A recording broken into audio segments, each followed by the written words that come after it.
So, the one sermon I want to preach this morning about our journey together is this. There's one thing I have learned, it is this. People are so incredibly beautiful. Like made in the image of God, beautiful. Like so beautiful that once you start seeing it, you can't not see it. And it just becomes the way you look at the world. We had gone to France to see where my daughter had gone to school and made a couple of other stops. And we were walking through this village. It was a December night. It was crisp and it was dark. And everything was quiet and dark. And we had come around up this little village street, and there was this cobbler in his shoe store that was all lit up with like a lantern and a candle. And he was standing there, maybe 60, maybe 70. He was a slight man. He had kind of long white hair. In his shoe shop, you could imagine it had been there maybe as long as the village. You could see his father and his grandfather, like just going back, and you could almost smell the leather and the lotion just coming through the windows. And he was working on this shoe at his table, and there was such a look of satisfaction and pleasure and joy and contentment, and a beautiful glass of white wine sitting right by him. And it was so perfect, this image, creating, crafting in the garden to till it and keep it, that we had just stood there for the longest time and taken it in, just the beauty. And I thought of him just a month ago. I was going up Paseo, and right there at the corner of 55th and Paseo, it was a dark night too, there's a laundromat. And the laundromat was completely empty. It was brightly lit, except for one man. And he was standing right there along the window. There's a table, and he was folding laundry. It must have been a family, because there's so much laundry. And he had several baskets. And he was holding up a child's onesie, and the care and the dedication folding it. All these baskets with all these clothing items in it, and the way he was folding them, pressing them down, and the look on his face. It was like the cobbler. He was on this stage, the image of God, just the care and the service. I must have sat there through 2 or 3 lights just watching him fold that laundry. It was such beauty. People are so incredibly beautiful, especially when they are creating and serving and caring, and especially when they are doing that together. So on Christmas Eve, every year it's the same. It's dark long before our first service. And even if I'm determined to be the first person here, never. And I pull up, so dark outside. The rest of the city has gone to sleep. And just Peace Church, just brightly lit. And you come in the door, and the musicians, they're already buzzing about and putting the things up. And there are other people back at the counter making the little luminaries with the little white bags and filling up the sand and candles that will inevitably blow out or be rained out. And there's someone making cocoa, and then there's someone over here on the floor spreading out the children's costumes and the angels' wings. And it's just, I have to stop there and take a breath and say a prayer before I can even come in, because it's just so incredibly beautiful. Which is a reason, I suppose, that our sacred story begins with creation stories, with the story of Genesis, right? And there are really 2 creation stories, in Genesis 1 and 2. And there are really, across every tribe and tradition, 2 kind of basic ideas of creation. God creates out of nothing. God creates out of chaos. I've started 2 churches, one out of nothing and one out of chaos. And I'll tell you, they're both hard, and they both have lessons for you to learn. Out of nothing, 1990, I was 27 years old. You know, the feeling of terror and exhaustion, the fear, the anxiety, the stress. But the hardest part was certainly feeling alone. I mean, if you've ever started, I think of Megan and Jeremy starting the Homesteader, or Roger and Diane starting the Burrow. If you've ever started anything by yourself, You know how hard that is. And there's the work people see, but then underneath the work that people don't see, 10 times the work. Just so hard. Especially if you're trying to do something different, like not just start a restaurant, right, but start a community, or not just start a church, but start a beloved community where everyone's welcome. And in 1990, there was a huge need for a church that welcomed the gay community, 25 years before marriage equality, right? Not another Protestant church in all of Johnson County that welcomed gay and lesbian people. And I felt a call, right, to step into that. And then we had our visionary architect, Joel Barnes, who felt like it had to be this magnificent, moving, stirring building that was also ecologically sensitive. And if you put all that together and you think, where is the place that's going to be successful? Olathe, Kansas. Not exactly what pops to your mind, right? And so the loneliness, and the only people who really got it, your close family, your best friends in Texas, and that small little band of people who are with you just for the short time in the school gym, just 9 years, right? And some of those people are here, Ellie, and John and Karen Goodwin, and Stephanie, and Susie and Patty, Patty back there by Eddie, and John and Nina Fricke, maybe a few others. Anybody else who's in the school gym? Paula would come, a lot of you would kind of pop in, and other people. And then there was just the fear of, are you going to be able to bring something out of nothing, really? Because there was like, I kid you not, 10 capital campaigns in 20 years. That had to be a record. Surely there's something somewhere, 10 capital campaigns, but trying so hard to raise money. We didn't have the money, sending out letters to families and friends, and I would go to the mailbox. It would always be empty. One day I went to the mailbox in November, and there was this envelope, this really thick envelope, and I opened it, and there were all these dollars and coins. It was from Columbia, Missouri, and there was a note from a pastor that summer, their 3 churches had come together to have a vacation Bible school, and they had been studying Paul the Apostle, and I had preached in Columbia, and the little kids decided they would take their offering for us. And he said, this has been sitting on my desk, and every week children will bring more change, and they pray for your church. And there was $212 in that envelope. And I must have cried the whole way home. Cried so hard that I didn't even realize until I got home that there was a letter underneath there. There was a letter from a woman named Dorothy from Seattle, Washington. I had met her one time. She came through, she knew someone, she saw we were worshiping, she was in her 80s or so, she believed in women, she came to church, and she had sent a check for $10,000. And then there was Marionette.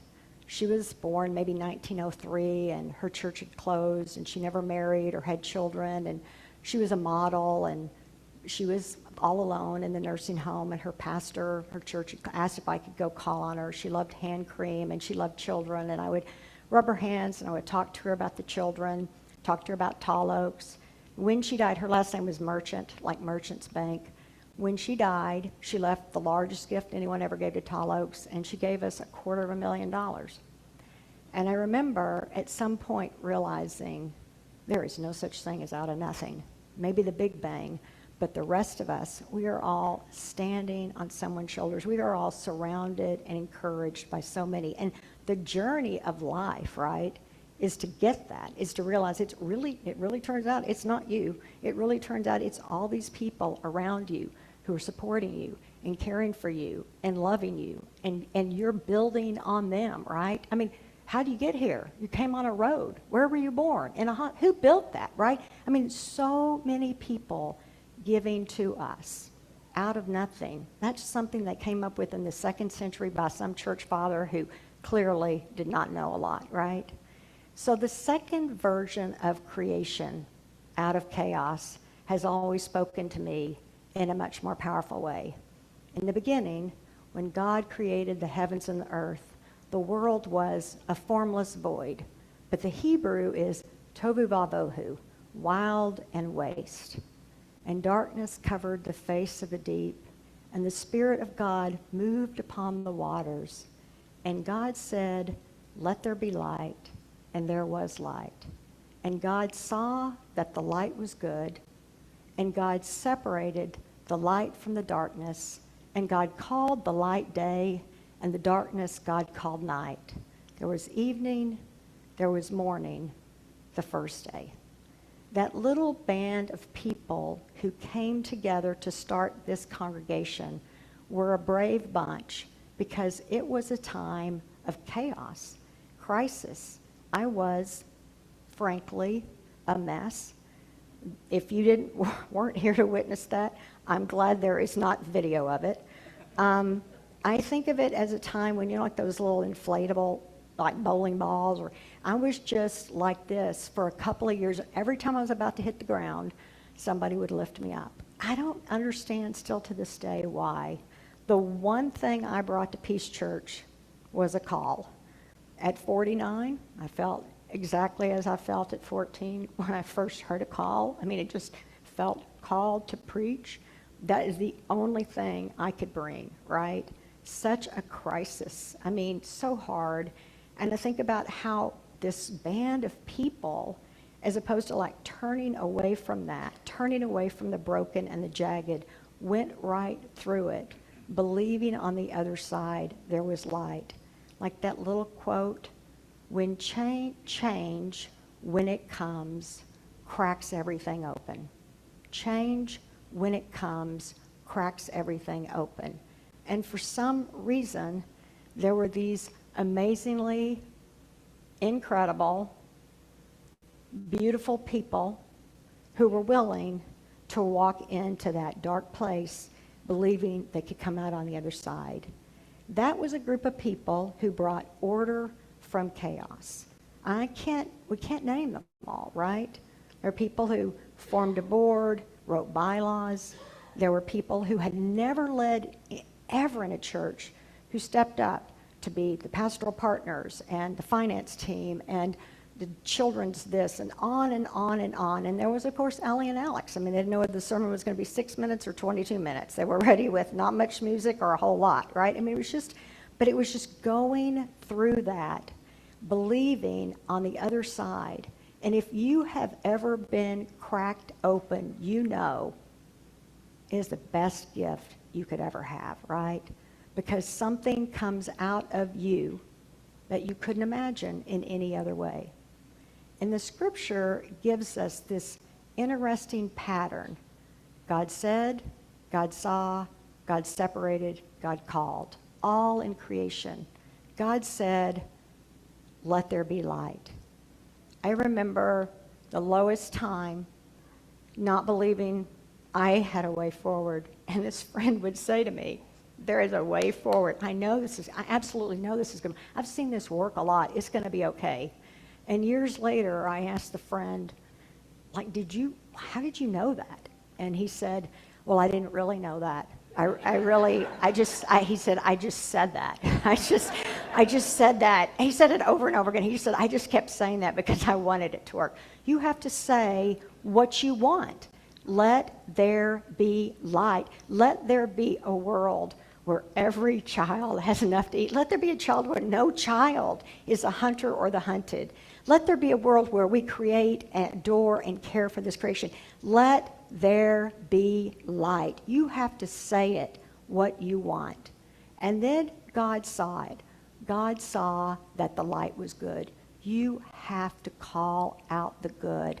There is so much good. So many people folding their child's clothes, so many people making a sandwich, some people serving someone who needs a shower or needs something to eat. So much good. People right now gathering signatures to try to change this country, right? So much good. You have to look for it. You have to train your eyes to see it. You have to call it out. And then God separated, right? The light from the darkness. There is darkness. Who knew, right? The last 9 months, the desire to destroy, to eat and feast on other people and to just, that destruction. But what does God do? God separates it and God contains it. You cannot let the darkness overtake you. You have to, every morning, right? It's the gratitude journal. and it's the grieving journal. What was lost this week? Civil rights. I mean, a country that understands its brokenness and is willing to try to move forward. That's being taken away, folks. I mean, you have to have a moment each day when you grieve, and then you put that over there. You don't let it overtake you. You don't let the people who are determined to be the darkness to overtake you. You put it there, right? You will not, no. No. You think you can make us be like you? You think you can make us be destroyers? You think you can make us turn on one another and turn on it? No, no, right? You have to say it. You put it over there. And then you go back. God called it light, good, darkness, bad. I mean, so it's the naming. I think of what Ruth Ben Jihad, who I quoted last week, who teaches, history and authoritarianism. We are precious beings who deserve good governance. We are precious beings who deserve good governance, not misruled by thugs who trample on our rights and our bodies to demoralize us and get us to internalize the eternal strongman message, I am everything and you are nothing, right? We call that out. We name it. We are precious people, beautiful in the image of God, who deserve a country and a world where all can be protected.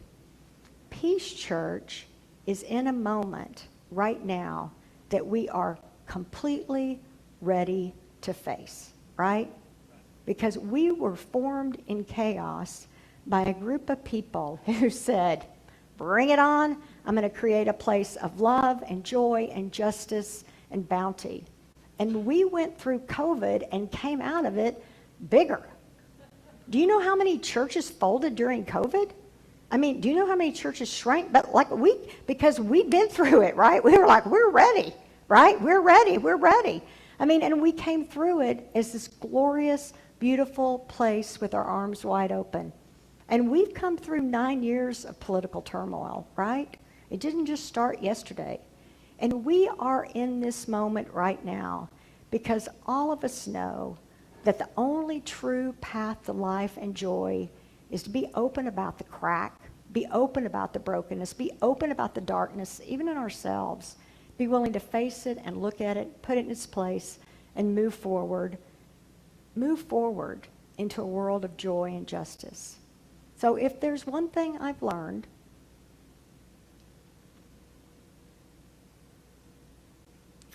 that people are just incredibly beautiful. Just incredibly.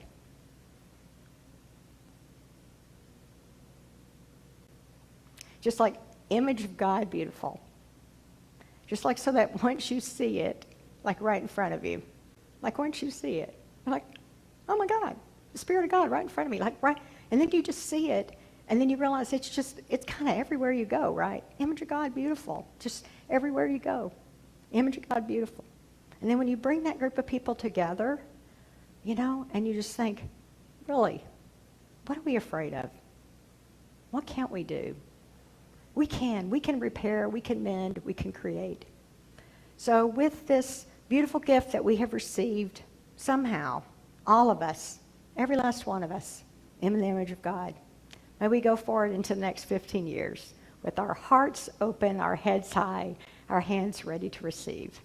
Amen.